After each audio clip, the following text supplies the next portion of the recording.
My Hero Academia es un anime ya bastante conocido en la actualidad, con una base de fans bastante amplia, incluso aquí en Latinoamérica. Siendo este el caso, resulta curioso que le pase algo que no suele suceder con series de este estilo o particularmente de esta última década. Y es que la mayoría del público latino que consume la serie prefiere tomar cloro antes que ver la serie con el doblaje latino oficial. Yo particularmente empecé a ver la serie cuando el doblaje ya había salido porque la serie iba en la 5ª temporada. Y personalmente, si se me da la opción de ver el anime en español y no con subtítulos, siempre prefiero esa opción. Sin embargo, no tengo problema con ver algún anime con subtítulos, ya sea porque no tiene doblaje latino o porque recién se están estrenando los capítulos.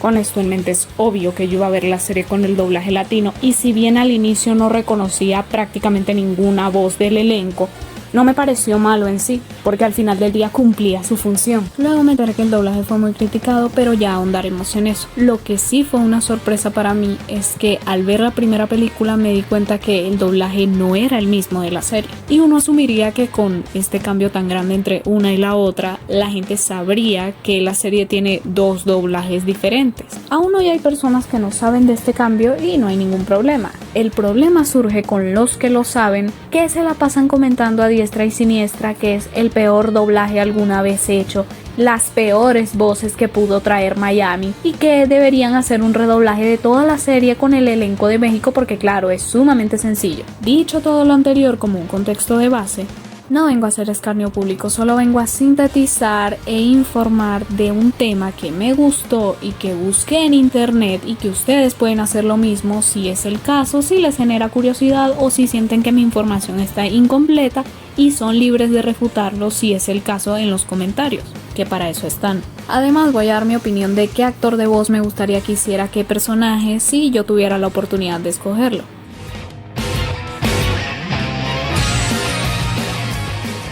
Primero lo básico, porque hay dos. Funimation, lo que ahora conocemos como Crunchyroll, en aquel momento le dio las licencias al estudio de México para realizar el doblaje de las primeras dos películas. Al parecer hubo un problema con las licencias de la serie y le dieron el doblaje al estudio de Kitchen en Miami. Según internet, fue para abaratar costos, aunque no entiendo bien si era por ser actores menos reconocidos, lo que implicaba pagar menos dinero, es decir, más ganancia para Funimation específicamente, o si era por el tema del tiempo, porque por si no lo sabían, a más tiempo que tarda una producción en salir, más cara se vuelve. Pero supongamos por un momento que hay una tercera opción, que es la mezcla de las dos anteriores. Es decir, el estudio tuvo que hacer casting a personas que no son tan reconocidas, pero ya han tenido uno que otro trabajo en doblaje, algunos más que otros. Además, el doblaje empezó a hacerse cuando ya había empezado la cuarentena por el COVID-19. Yo sé que parece que quiero justificarles el resultado final, sin embargo, el tiempo de rodaje afecta mucho la calidad de una producción. Y no solamente es por la experiencia que tenga o no tenga una persona en este ámbito, sino que la pandemia imposibilitó muchos trabajos presenciales y dificultó los que a fuerzas tenían que ser de esta forma. Y perdonen si estoy siendo muy ambigua respecto al asunto, pero hay información muy dispersa de este tema en internet. De hecho, mucha de la información que estoy mencionando por acá la saqué del canal El Retake con Luis Carreño, donde entrevista a actores de voz, no solamente de sus trabajos, sino de sus vidas y de ciertos eventos que han marcado su carrera. Entre dichos invitados, evidentemente, hay varios del elenco de My Hero Academia que han comentado su experiencia con respecto al doblaje de la serie. Otro punto que se menciona a la hora de tratar el tema es que la dicción no es la adecuada, cuando realmente el problema no es la dicción en sí, que es la forma de pronunciar las palabras para que se entiendan totalmente, sino el acento que tienen algunos del elenco. Durante toda la serie se maneja un español neutro, lo cual se nota en el vocabulario y las palabras que usan. El problema que la mayoría detecta es que el acento que maneja la mayoría del elenco no es neutro mexicano, sino neutro regionalizado. Y la diferencia realmente recae en cómo suena la voz, no en cómo dicen las palabras en sí, sino en la entonación que le ponen a toda la frase en general. Esto, por supuesto, no significa que fuera de México no se pueda hacer un buen doblaje, solo estoy intentando buscar la razón de por qué se oye supuestamente extraño. De hecho, con el doblaje de Dan Dan sucedió algo similar porque supuestamente tenía muchos modismos mexicanos y era imposible de disfrutarlo de esa forma. ¿Significaba esto entonces que los actores involucrados no habían hecho un buen trabajo? No, sencillamente fue un producto que no estaba estructurado para toda Latinoamérica en general, como lo fue el doblaje de Netflix. Pero el doblaje de My Hero sí estaba estipulado para Latinoamérica en general, entonces se entiende por qué sonaba diferente a lo que estábamos acostumbrados. Además que se tiene la creencia de que son gringos hablando español cuando no, son latinoamericanos residenciados en Miami cuyo primer idioma en su mayoría es el español. Pero claro, es mucho más sencillo culpar a los actores involucrados detrás como si ellos tuvieran una decisión real sobre el proyecto. Fue entonces una combinación de falta de experiencia o falta de tiempo por parte de algunos del elenco, tal vez. Otra cosa que se dice es que tal vez entonces tuvo una mala dirección y por eso los actores no pudieron explotar su potencial. Entonces veamos quién dirigió el doblaje del proyecto. Rómulo Bernal presta la voz para Katsuki Bakugo, Tomura Shigaraki y además dirige el proyecto. Rebuscando un poco encontré un clip en el que él menciona que a veces prefiere una grabación no tan limpia pero sí con sentimiento. Esto explica por qué en algunas ocasiones el audio no se oye tan pulido o tan limpio como estamos acostumbrados. Volvemos al tema del tiempo porque tal vez eso les jugó en contra y no podían hacer todas las tomas que quisieran para dejar una escena lo más pulida y con sentimiento posible. Sin embargo, si revisamos bien la serie, las escenas emotivas realmente cumplen su función la mayoría del tiempo. Y no es por ser abogada del diablo, pero la mayoría de los que se sienten con la potestad de criticar el doblaje de la serie nunca pasan de la segunda temporada. Y yo creo que aquí es donde la mayoría peca de ser subjetivo, porque para criticar un trabajo completo, primero deberías ver la pieza completamente hecha, no solamente una parte en la que decidiste que estaba bien o mal. Sobre todo saber un poco del tema y evitar caer en decir está bien o está mal sin una razón de peso lógica de fondo. Dicho esto, no creo que sea el mejor doblaje del mundo, ni mucho menos, pero sí siento que está muy criticado a un nivel que hasta resulta injusto en algunas ocasiones. Porque conforme avanza la serie se nota también el avance de las personas involucradas en el proyecto. Hacia el final podemos escuchar que las voces ya se oyen más pulidas, con más emoción o con más técnica, y esto es algo que siempre había estado ahí, simplemente que no nos habíamos dado la molestia de darles el tiempo a mostrarlo. Por temas de tiempo no voy a hablar de todos los actores ni personajes involucrados, pero sí voy a hablar un poquito de algunos actores y personajes y decidir cuál para mí quedaría mejor con cuál personaje. Esto solamente lo hago como entretenimiento, no tienen por qué opinar igual, solamente voy a dar mis puntos de por qué yo pienso de esta forma y pasemos con eso. Empezando con el protagonista, Aizuku lo interpreta a Héctor Mena en el doblaje mexicano, que al parecer también había hecho a Ryuko en Caballeros del Zodiaco y al Ken artista de la película de Barbie. ¿Qué tipo de héroe te gustaría ser en el futuro? En el doblaje de Miami lo interpreta Sebastián Reggio, quien también había participado en Made in Abyss y tiene algunas participaciones en doblaje al inglés. Fue un cambio muy repentino, pero no es nada médicamente imposible y bueno. Y en el idioma original en japonés lo interpreta Daiki Yamashita.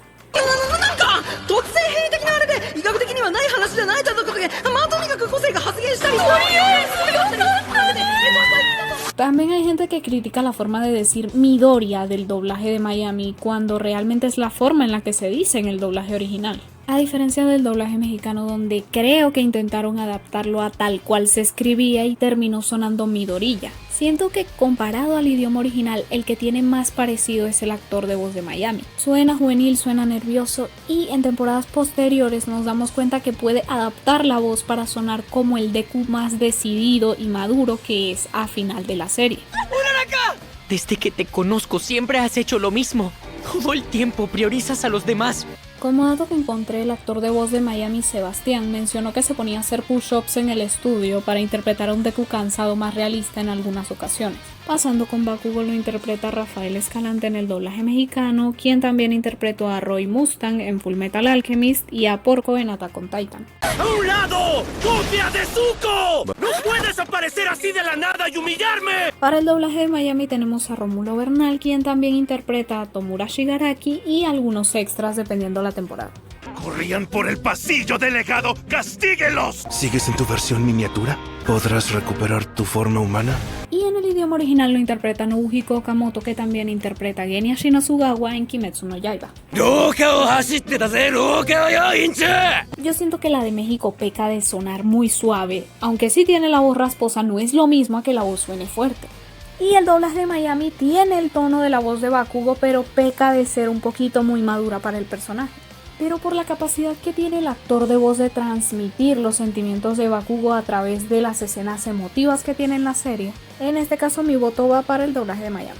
Como dato que encontré, no solamente el personaje sabe de música canónicamente y toca la batería, sino que el actor de voz también. Pasando con Todoroki, en el doblaje mexicano lo interpreta José Gilberto Vilchis, quien también es Kristoff en Frozen, Flynn Rider en la serie de Enredados y Satoru Gojo en Jujutsu Kaisen. Iremos con ustedes en cuanto terminemos. Para el doblaje de Miami tenemos a Juan Felipe Sierra. Yo acepto hablarles, pero de uno en uno. En el idioma original tenemos a Yuki Kaji, quien entre otros es Sabito en Kimetsu no Yaiba. Yo soy fan acérrima del doblaje de Pepe Vilchis, pero en esta ocasión siento que el personaje no le termina de encajar por completo, no porque haga un mal trabajo, sino porque siento que la voz es muy madura para el personaje. Sí tiene la esencia del personaje, solamente que siento que Juan Felipe Sierra le da un poco más de juventud al tener la voz más clara y menos profunda. En este caso 50-50. Como dato, irónicamente el actor de voz es muy sociable en redes, a diferencia de lo que sería el personaje en la vida real. Pasando con Uraraka, en el doblaje de México tenemos a Claudia Bramsete, me parece, a quien conocemos por ser Tasha en los Backyardigans. Es la primera vez que uso un vestido formal. Para el doblaje de Miami tenemos a Andrea Villaverde de la primera a la quinta temporada, interpretando también a Yukari Yukino en El Jardín de las Palabras. ¿Qué? ¿Y el trabajo? ¿Vinieron en el tren bala? ¿Qué? Luego de la quinta temporada, la actriz de voz se retiró completamente del doblaje, por lo que tuvieron que conseguir a otra actriz, dejando así a Sofía Baltazar de la sexta temporada en adelante como la voz oficial de Uraraka. Que estoy viva gracias al sacrificio de Himiko. ¿Qué? ¡Esta sigue siendo su academia de héroes! Murió por mi culpa, no pude salvarla.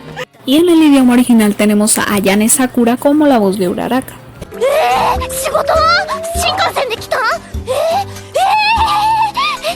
Tengo entendido que fueron criticados porque el doblaje supuestamente no era la voz suave que Uraraka tenía en el idioma original. Yo personalmente percibo a Uraraka como alguien muy en contacto con sus emociones, por lo que me resulta raro escucharla con una voz muy dulce o muy suave para lo que es su personaje. Así que nuevamente prefiero el doblaje de Miami. Ahora pasamos con Aizawa, quien en el doblaje mexicano tiene la voz de José Arenas, conocido por ser Jake el perro en Hora de Aventura, Orochimaru en Naruto y Spencer en iCarly. Y actúen como héroes profesionales. ¿Quedó claro? Para el doblaje de Miami tenemos a Ernesto Rumbau, quien además de hacer su propia versión de joven en el spin-off Vigilantes, hace a Yoshindo y a Meso Shoji. Pero hay otros que no quieren exponerse. ¿Cuándo me viste? ¿Cuándo peleamos? ¿No sentiste nada? Para punto de comparación tenemos a Junichi Suwabe en la voz original. Aquí por similitud José Arenas va ganando porque la voz es muy grave, muy similar a la del original. Y de hecho el mismo Ernesto ha mencionado que la voz de Aizawa no es su voz y que la tiene que forzar ponerla un poco más grave para poder hacer al personaje. Aunque ya vengo con el sesgo de que es Jake el perro, entonces se me hace difícil imaginármelo siendo Aizawa.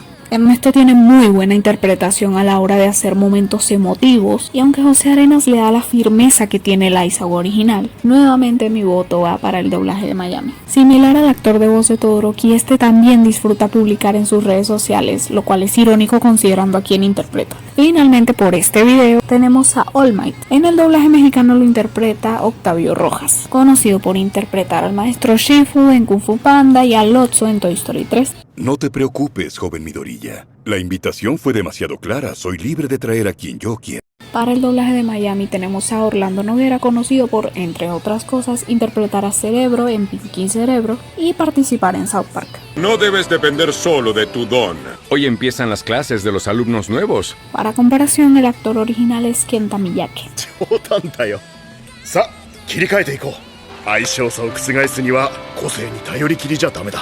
Si bien muchos prefieren a Octavio Rojas por tener una voz más grave e imponente comparado con la de Orlando, Este último tiene más versatilidad a la hora de interpretar a otras versiones de sí mismo. El All Might delgado, Gran Torino y su versión de joven también se oyen diferentes gracias a su versatilidad en la voz. Como dato que noté en la cuarta película, ambos actores de voz participan haciendo el papel de All Might. Orlando Noguera le sigue dando voz a All Might normal, mientras Dark Might es interpretado por Octavio Rojas. Mi veredicto es que cada quien vea la serie como quiera. Yo la disfruto más con el doblaje latino porque empatizo un poco más con los personajes. Yo personalmente les tengo mucho aprecio a las voces de la serie porque se ve que a ellos les gusta lo que hicieron, no en el sentido de que estén orgullosísimos y que crean que son mejores que los demás, sino que se ve que le tienen amor al proyecto. Y esto no es algo reciente, desde hace años cada vez que hablan del proyecto se nota el amor genuino que le tienen a la serie. Bueno, eso y que la empecé a ver ya con el doblaje, entonces me acostumbré. Ya para cerrar quiero mencionar algo que comentaron los actores de voz de Izuku y Aizawa del doblaje de Miami. Parafraseando mucho lo que dijeron, básicamente se refieren a que haber inspirado por lo menos a una persona a través de sus personajes dándoles voz ya es un logro, y me parece una visión bastante bonita porque es básicamente la esencia de lo que es contar historias, conectar con otros. Porque siempre al final del día recordemos que detrás de cualquier personaje hay una voz, hay una persona que lo interpreta, hay alguien que presta un poco de su alma para darle vida a ese personaje. No me refiero a que apreciemos cualquier cosa sencillamente porque está hecha y ya, sino que recordemos que hay una gran diferencia entre criticar el doblaje, es decir, la técnica, y criticar la voz, es decir, a la persona. Está bien decir que a tal personaje no le queda cierta voz porque es una observación técnica. Lo que no está bien es decir que tal voz es horrible no por la técnica, sino porque supuestamente es una mala voz. Eso ya es demeritar a la persona que está detrás del personaje. Pero ese fue mi análisis y opinión, y son libres de compartir lo que deseen en los comentarios, respetuosamente. Sin más que agregar, esto solo lo hago por hablar de algo que me gusta. Redes en pantalla y en la descripción y chao.